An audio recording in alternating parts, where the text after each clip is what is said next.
one of the first things that Pakistan and India do when the two states become independent, when the Brits decolonize South Asia in 1947, in 48, is that they go to war.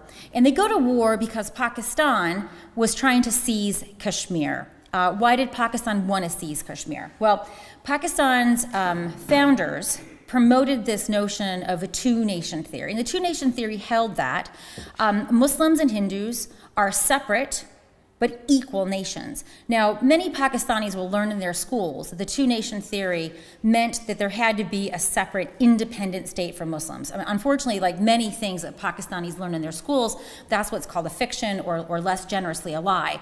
In fact, Jinnah had put forward this idea in hopes that he could secure equal seats in a federal parliament of a united India for India's Muslims and Hindus.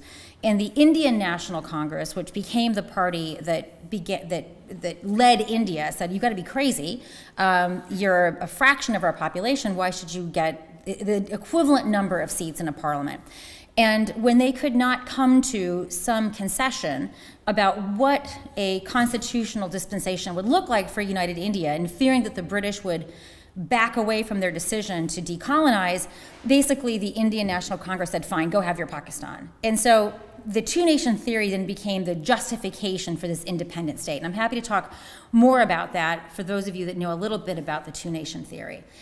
Kashmir was the only Muslim-dominant geography in South Asia. So Pakistan felt that because it was the home of South Asia's Muslims, that it had some right to Kashmir. The K, for example, in Pakistan stood for Kashmir. But they didn't have a legal standing for Kashmir. It turns out there were 3 princely states. They were allowed to decide whether they would go with India or Pakistan, and Kashmir was one of those states, and its sovereign did not want to join either India or Pakistan. He was holding out for independence. So as it became apparent that Pakistan would not get Kashmir, Pakistan began its first use of non-state actors by mobilizing tribal lashkars. When I talk to American audiences, we call that a posse. I don't know what Europeans call a lashkar. Any good translation for a posse to a European audience? It's been a while since Hordes? maybe hordes, I'm not sure. Basically, well, we'll use the word that they initially used was marauders. So contrary to Pakistan's preferred story that these were non-state actors, they were not non-state actors. They enjoyed tremendous support from the provincial governments of what was then the Northwest Frontier Province, as well as the Punjab province. The military gave them fuel and vehicles, and eventually, of course, the state itself began supplying these marauders.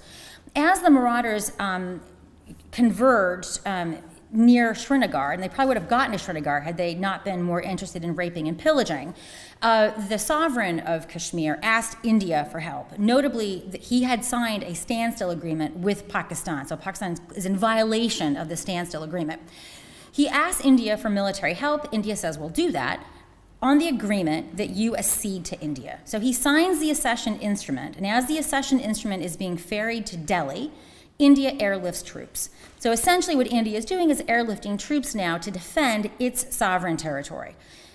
Once this happens, Pakistan's army officially becomes involved. I want to point out that in the beginning, a mid-level munitions officer is actually the pioneer of this fiasco. He starts out as a major.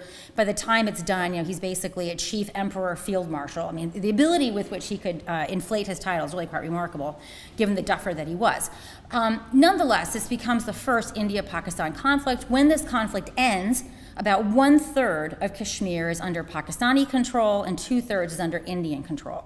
So this first foray, you could say, was successful, right? Had they not launched these marauders, Pakistan would have no part of Kashmir. The second time, they basically do a similar strategy. They use non-state actors in 1965, and they're fortified with regular and irregular military and paramilitary troops. And this morphs into the second Indo-Pakistan War of 1965. What we now know is that had India had better civil military coordination, and they had the army chief not erroneously reported that they were out of ammunition when they weren't, India could have prosecuted that war, taken Delhi, and delivered a decisive defeat to Pakistan. Generally, this is considered to be a stalemate. But since Pakistan started the war, and since Pakistan achieved none of its objectives, it's a puzzle. Pakistan does this again in 1999, right? This time it's actually using paramilitary disguised as mujahideen. But it's basically, the same strategy. Send a people in, we're lying about their identities, try to affect a territorial status quo, but in this case, they're defeated. The troops are actually repelled. Pakistan is at this point an international pariah. In addition to these 3 wars over Kashmir, Pakistan was also decisively defeated in 1971 when India intervened in a civil war and essentially broke up Pakistan. Pakistan in 47 had a west wing and it had an east wing. So after this war, Pakistan had lost half of its population and half of its territory. So by any definition, this was clearly a defeat. In addition to this, Pakistan has waged a proxy war. Now we can talk about what a proxy war is and at what point does simply engaging in nuisance, value, sabotage, and terrorism campaign, which Pakistan did since 1947, at what point do we call this a proxy war? But Pakistan had been doing that since 1947. The nature of it changes substantively in 1990 when Pakistan takes these battle-hardened mujahideen, for lack of a better word, and sends them to Kashmir. All right, so we have this interesting question. Pakistan keeps banging its head against this wall over subsequent decades. It's got multiple, goose eggs, and it's not achieving its objectives. Worse, in doing so, Pakistan is in fact imperiling the very viability of the state. Why do I say